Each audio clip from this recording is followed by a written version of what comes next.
Hi guys, आज के इस वीडियो में मैं आपको फंक्शन कीज़ के बारे में बताऊंगा। F1 से F12 तक टोटल 12 फंक्शन कीज़ होते हैं कीबोर्ड में। आपको मैं दिखाना चाहूँगा मैं किसकी बात कर रहा हूँ। यहाँ पे देखो हमारा कीबोर्ड है। F1 से लेके F12 तक सबसे ऊपर में जो बटन होता है इसी को हम क्या बोलते हैं, फंक्शन कीज़ बोलते हैं। पहला लेटर देखो F है जो कि फंक्शन का F है। और आजकल के टाइम पे क्या किया गया ना कि एक और कीज़ ऐड होता है जिसका नेम है FN। ये इसलिए आजकल के टाइम पे ऐड किया गया है क्योंकि हर फंक्शन कीज़ जैसे F1 पहले सिर्फ एक ही काम करता था, हेल्प मेन्यू का, लेकिन आजकल आप देखोगे ना F1 में दो तीन काम आप कर सकोगे। साउंड को घटा बढ़ाने का काम भी F1 F2 में ही दे दिया गया है। तो अगर आपको पुराना काम करना है F1 F2 से तो आप इस FN की को प्रेस करके इनको प्रेस करेंगे तो पुराना काम होगा जैसा पहले होता था। लेकिन आज का लेटेस्ट ट्रेंड जो है, लेटेस्ट काम को करना है, जैसे आपको यहाँ पे फिगर मिल जाएगा साउंड घटाने का बढ़ाने का, ब्राइटनेस बढ़ाने का घटाने का आजकल भी दे दिया गया है F11 फंक्शन कीज़ में। तो डायरेक्ट प्रेस करेंगे तो ब्राइटनेस बढ़ेगा F11 से। लेकिन अगर आप F11 का पुराना काम करना चाहेंगे तो आप इसको प्रेस करो, फिर F11 प्रेस करो तो वो भी काम करेगा। तो चलो लेटेस्ट ट्रेंड डिस्कस कर लिया हमने और अभी स्टार्ट करते हैं F1 फंक्शन कीज़ करता क्या है। मान लो मैंने अपना गूगल क्रोम ब्राउज़र ओपन कर लिया और यहाँ पे मुझे ना गूगल क्रोम ब्राउज़र की हिस्ट्री को हटाना है। इसमें जो भी मैंने सर्च करा है मुझे वो सभी डिलीट करना है। मुझे नहीं आता, मैं क्या करूँगा, F1 फंक्शन की प्रेस कर दूँगा यहाँ पे। तो गूगल क्रोम का ना हेल्प मेन्यू खुल जाएगा। हेल्प सेंटर का मेन्यू यहाँ पे आ चुका है। आप यहाँ पे सर्च कर लो आपको क्या प्रॉब्लम है। इसे थोड़ा सा मिनिमाइज़ करते हैं। मान लो मुझे यहाँ पे हिस्ट्री रिमूव करनी है ना, मैंने यहाँ पे हिस्ट्री लिखना चालू किया तो देखो क्लियर हिस्ट्री का ऑप्शन आ गया। मैंने उस पर सर्च कर दिया, क्लिक कर दिया क्लियर हिस्ट्री पे, तो देखो यहाँ पे ना इंस्ट्रक्शन आ गया है। यहाँ पे आपको साफ साफ लिख के बता रहा कि आप इन इंस्ट्रक्शन को फॉलो करो तो आप अपने गूगल क्रोम की हिस्ट्री को क्लियर कर सकते हो। आप इस काम को कहीं भी करोगे, मान लो पावर पॉइंट में आप हो, यहाँ पे भी अगर आप F1 फंक्शन की प्रेस करेंगे ना हेल्प मेन्यू खुलेगा। मान लो ये क्लोज है, पहले तो ऐसे दिखेगा, F1 फंक्शन की दबाओ, हेल्प मेन्यू खुल जाएगा। आपको जो भी मदद चाहिए आप यहाँ से भी मांग सकते हैं। ये पावर पॉइंट में भी होता है, MS वर्ड में भी, हर जगह F1 का एक ही काम है, हेल्प मेन्यू को ओपन करना। सेकेंड फंक्शन की होता है F2। F2 फंक्शन की का काम होता है किसी भी चीज़ को रीनेम करने का। मान लो मेरे पास यहाँ पे एक फ़ोल्डर है, मुझे इसे रीनेम करना है तो इस फोल्डर को मैं दिखाना चाहूँगा। अभी मेरे फोल्डर का नेम क्या है, यहाँ पे देखो कोडिंग है, ठीक है। तो मुझे इसे रीनेम करना है लर्न कोडिंग में, तो मैं इस पर क्लिक करूँगा। उसके बाद F2 फंक्शन की प्रेस करूँगा ना तो ये देखो ब्लू हो जाएगा। अभी मैं इसमें जो भी चेंजेस करना चाहूँ, इसका नेम बदलना चाहता हूँ तो मैं कर सकता हूँ। मैंने एंटर मारा, ये देखो ये लर्न कोडिंग बन चुका है, मतलब ये रीनेम हो चुका है। तो आप सिर्फ फोल्डर को ही रीनेम नहीं कर सकते, आप अगर चाहो तो किसी और चीज़ को भी रीनेम कर सकते हो। अभी आपके माइंड में क्वेश्चन आता होगा कि मैं इसे जूम कैसे कर रहा हूँ इस तरह से, तो मैं ये भी बता देता हूँ, ये फंक्शन की का पार्ट नहीं है। अपने कीबोर्ड में कंट्रोल प्रेस करो और माउस के स्क्रॉल बटन को अप डाउन करो, वो मैक्सिमाइज मिनिमाइज होगा। मान लो आपको गूगल क्रोम को ही रीनेम करना है, यहाँ पे गूगल क्रोम ब्राउज़र में लिखा हुआ है, मुझे इसे ही रीनेम करना है। F2 दबा दो और इसका नेम यहाँ पे चेंज कर दो, सिर्फ मुझे गूगल चाहिए। मैंने एंटर मारा, ये देखो ये गूगल हो गया। तो अभी ये ओपन है इसीलिए हमें वार्निंग दे रहा, लेकिन ये रीनेम हो जाएगा अगर ये क्लोज रहेगा। मेरा देखो यहाँ पे ओपन है, ठीक है। तो आप इसे भी कर सकते हो, इमेजेस को भी कर सकते हो रीनेम। इस पर क्लिक करो, F2 दबा दो, अभी B था मैंने कैपिटल भी कर दिया, एंटर मार दिया, रीनेम हो गया, ठीक है। F2 का काम होता है रीनेम करना। अभी थर्ड फंक्शन की होता है F3। इसका काम होता है सर्च बॉक्स को ओपन करना इंटरनेट ब्राउज़र में। मान लो मैंने गूगल क्रोम ब्राउज़र ओपन कर रखा है, ठीक है।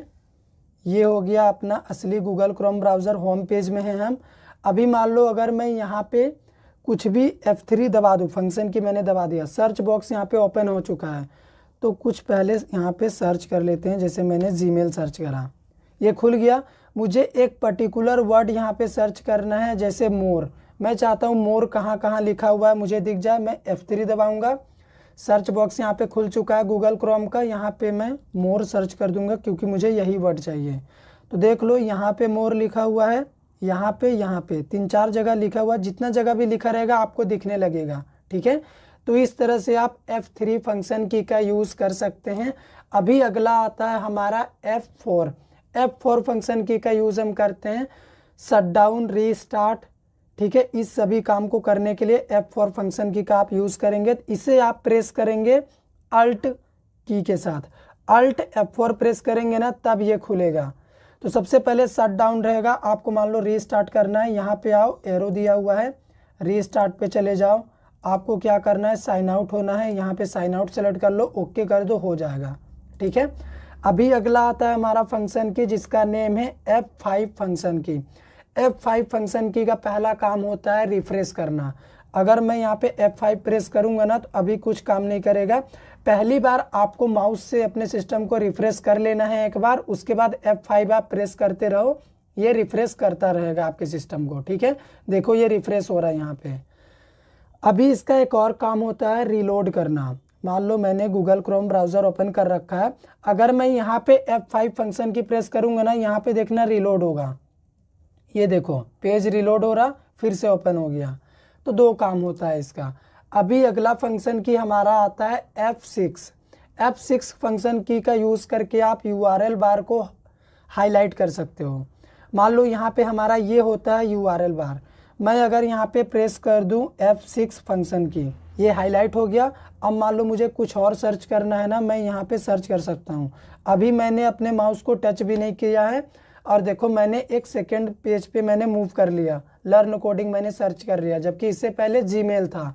तो जितनी बार आप F6 फंक्शन की दबाएंगे ये URL बार हाइड हो जाएगा, मतलब हाईलाइट हो जाएगा, और आप यहाँ पे जो भी सर्च करना चाहो सर्च कर सकते हो। अभी अगला फंक्शन की आता है हमारा F7 का यूज़ हम करते हैं ग्रामर के स्पेलिंग को, मिस्टेक स्पेलिंग को करेक्ट करने के लिए। मान लो ये MS वर्ड ओपन है, यहाँ पे कुछ भी लिखा हुआ, मान लो एक पैराग्राफ लिखा हुआ है, इक्वल रैंड और फंक्शन का सिंबल देखो, ये सर्च करना आप, ठीक है।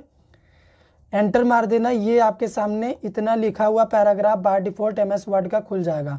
मान लो ना इसमें कुछ स्पेलिंग्स रॉन्ग है, मैंने ये कुछ रॉन्ग कर दिया, यहाँ पे इतनी स्पेलिंग्स को मैंने रॉन्ग कर दिया, ठीक है। अब मुझे इन्हें करेक्ट करना है, तो मैं यहाँ पे सभी को ना देखते नहीं चलूँगा कि कहाँ कहाँ गलती है, तो मैं क्या प्रेस कर दूंगा, F7 फंक्शन की प्रेस कर दूंगा ना। यहाँ पे देखो स्पेलिंग का डायलॉग बॉक्स ओपन हो गया है। तो सबसे पहले बता रहा बटन का स्पेलिंग गलत है, इस पर आप टिक कर दो, बटन करेक्ट हो गया। उसके बाद यहाँ पे स्पेलिंग गलत है, इस पर आप क्लिक कर दो, ये भी करेक्ट हो गया। यहाँ पे देखो इसका स्पेलिंग गलत है, इस पर आप टिक कर दो, जितने भी वर्ड्स के गलत रहेंगे वो करेक्ट हो जाएंगे। उसके बाद ये ऐसा दिखने लगेगा, ठीक है। F7 फंक्शन की का यूज़ ग्रामर की स्पेलिंग को, मिस्टेक स्पेलिंग को करेक्ट करने के लिए। इस काम को आप पावर पॉइंट में भी कर सकते हो, कहीं भी कर सकते हो जहां पे आपने कुछ स्पेलिंग मिस्टेक करा है, ठीक है। नेक्स्ट फंक्शन की होता है F8 फंक्शन की का यूज़ हम करते हैं अपने कंप्यूटर सिस्टम में बूट मेन्यू को ओपन करने के लिए। तो बूट मेन्यू ओपन होता है तो कैसा दिखता है, वो इस तरह से दिखता है, ठीक है। यही होता है बूट मेन्यू। अगर आप इसे ओपन करेंगे तो इस तरह से दिखेगा। तो अभी आपके माइंड में क्वेश्चन आएगा कि हम इसे क्यों ओपन करेंगे। जब आप अपने कंप्यूटर सिस्टम में नया ऑपरेटिंग सिस्टम को इंस्टॉल करने के लिए जाएंगे तब आपको इसे ओपन करना ही होगा। तो रीस्टार्ट के टाइम पे आप अपने कीबोर्ड में F8 फंक्शन की को प्रेस करते रहेंगे तो ये ओपन हो जाएगा, ठीक है। मान लो आपके सिस्टम में F8 फंक्शन की से ये ओपन नहीं हो रहा है तो आप गूगल पे जाएंगे और अपने लैपटॉप या कंप्यूटर का जो भी नेम है यहाँ पे सर्च करेंगे कि बूट मेन्यू ओपन हो जाए। जैसे मेरे लैपटॉप का नेम है लेनोवो, ठीक है। तो मैं यहाँ पे क्या करूँगा, लेनोवो बूट मेन्यू फंक्शन की, ठीक है, या फिर की। मान लो फंक्शन की नहीं है, यहाँ पे की मुझे जानना है, मुझे की ही नहीं पता किस की से ओपन होता है। इतना सर्च करेंगे ना गूगल आपको बता देगा। यहाँ पे देखो लेनोवो लैपटॉप के लिए बोल रहा है F12। तो आपके सिस्टम में भी अलग फंक्शन की हो सकता है इस काम के लिए, ठीक है। तो आप गूगल में जाके पूछ सकते हैं, मैंने आपको आइडिया दिया है, ठीक है। लेकिन जनरली हर सिस्टम में F8 फंक्शन की से ये खुल जाता है। अभी हमारा नेक्स्ट फंक्शन की आता है F9 फंक्शन की का यूज़ हम करते हैं प्रोग्राम को कंपाइल और रन करने के लिए। तो सबसे पहले हम आपको दिखाते हैं, ये हमारा फील्ड है, इसे बताते हुए हमें काफ़ी अच्छा लग रहा है आपको। देखो, अगर आप सी लैंग्वेज में, C++ में, टर्बो सी में कोडिंग कर रहे हैं, प्रोग्राम बना रहे हैं, कंट्रोल F9 प्रेस करेंगे, प्रोग्राम रन हो जाएगा। आपको कंपाइल करना है तो इस तरह से आप क्या करोगे, Alt F9 प्रेस करोगे ना, आपका प्रोग्राम कंपाइल होगा। ठीक है, मतलब F9 फंक्शन की का यूज़ हम प्रोग्रामिंग लैंग्वेज में कोड को कंपाइल और रन करने के लिए करते हैं। लेकिन इसका कुछ और यूज़ भी हो सकता है। आजकल के टाइम पे मल्टीपल यूज़ होते हैं फंक्शन की इसके, तो आप उन्हें भी सर्च करके पता कर सकते हैं। पर मैं जनरल यूज़ बता रहा हूँ ताकि आप किसी को डायरेक्ट बता सको। ठीक है, आपको हर की के बारे में पता होना चाहिए। अगला आता है F10 फंक्शन कीज़।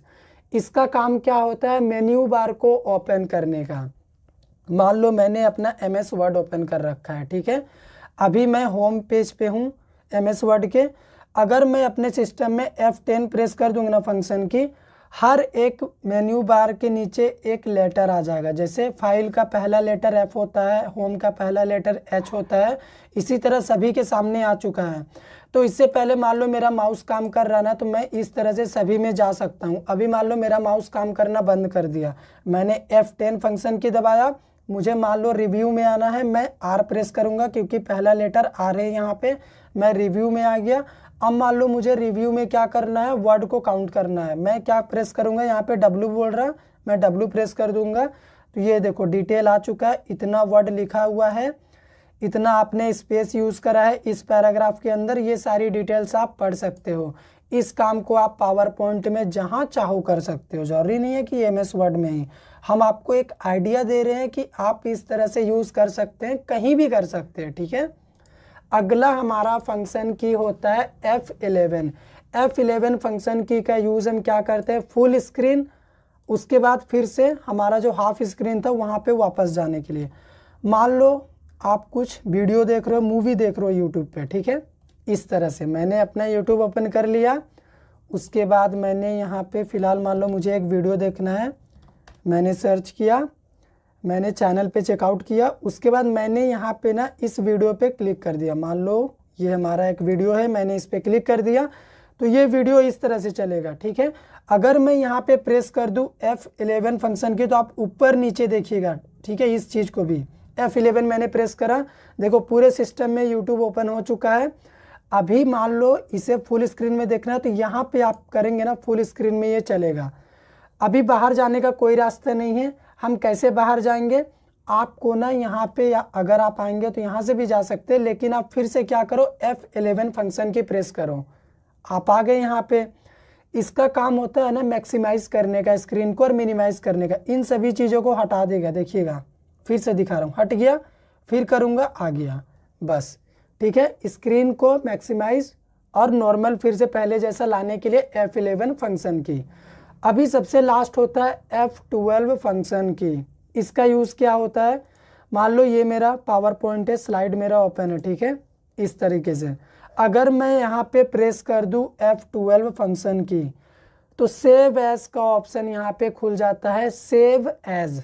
ठीक है, आप यहाँ पे भी आके पता कर सकते हो, सेव एज, यही सेम विंडो यहाँ पे खुलेगा अगर हम सेव एज करेंगे तो। देखो सेम खुला ना, तो इतना टाइम आप वेस्ट मत करो, आप अपने सिस्टम में F12 फंक्शन की प्रेस कर दो, सेव एज का विंडो खुल जाएगा। मान लो मुझे इसे डेस्कटॉप लोकेशन पे सेव करना है, इसका नेम है जावा MCQ, मैंने सेव कर दिया डेस्कटॉप लोकेशन पे। मेरा ये PPT देखो यहाँ पे सेव हो चुका है। अभी मैंने स्टार्टिंग में आपको बोला था ना कि FN फंक्शन की एक नया दिया है जो कि अलग काम को करने के लिए होता है। तो अगर मैं FN फंक्शन की प्रेस करके अपने सिस्टम में F12 प्रेस करूंगा ना, देखो ब्राइटनेस से बढ़ा रहा, ये आज का टेक्नोलॉजी है। ठीक है, मल्टीपल टास्क को आप परफॉर्म कर सकते हैं, F11 से घटेगा, F12 से बढ़ेगा। इसी तरह से अगर आप FN की प्रेस करे रहोगे और यहाँ पे F2 फंक्शन की प्रेस करेंगे ना, ये साउंड को घटाएगा, F1 से साउंड आपका बढ़ेगा, इस तरीके से आप F3 से बढ़ेगा। तो इस तरह से मल्टीपल काम को आप क्या कर पाओगे, कर सकते हो अपने सिस्टम में। ठीक है, इस वीडियो को हमने क्लोज कर दिया। अभी ये हो गया हमारा फंक्शन की का पूरा डिटेल। अगर आपको वीडियो पसंद आया हो हमारा, तो हमारे वीडियो को लाइक करिए, शेयर करिए। चैनल पे नए हैं, चैनल को सब्सक्राइब कर दीजिए। उम्मीद करते हैं वीडियो अच्छा लगा हो तो फ्रेंड्स में भी शेयर कर दीजिए।